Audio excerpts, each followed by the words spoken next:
मराठ्यांनी 6 वर्ष लढवलेला आणि प्रभू श्रीरामांचे वास्तव्य असलेला असा हा किल्ला. तर जय शिवराय मित्रांनो, आज मी आलोय रामशेज किल्ल्यावर. नाशिक पासून 20 किलोमीटर अंतरावर हा किल्ला आहे. नाशिक पेठ मार्गावरील आशेवाडी या गावातून ट्रेक सुरू करावा लागतो. हार्डली 30 मिनिटाचा हा ट्रेक असून नवीन ट्रेकर सुद्धा हा ट्रेक अगदी सहज करतील. ट्रेक करत असताना आपल्याला एक राम मंदिर लागते आणि राम मंदिरावरच एक शिलालेख देखील बघायला मिळतो.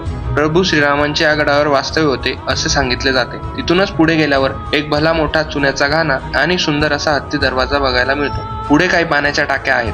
वरती गेल्यावर भवानी देवीचे मंदिर आहे. त्याच समोर महाराजांची सुंदर अशी प्रतिमा, गणपती मंदिर आणि वाड्याचे अवशेष आपल्याला बघायला मिळतात. गडावर पाहण्यासाठी मागील बाजूस चोर दरवाजा आहे. सोबतच खूप सारे पाण्याचे टाके, धान्य कोठारे हे सगळे आपल्याला या गडावर पाहता येते. शौर्य आणि पराक्रमाचे प्रतीक असलेला हा किल्ला अजूनही आपले अजिंक्य असल्याचे प्रमाण देत उभा आहे. जर तुम्हाला नाशिक येथे अतिशय सोपा ट्रेक करायचा असेल तर हा किल्ला तुमच्यासाठी अतिशय उत्तम असे ठिकाण असू शकते.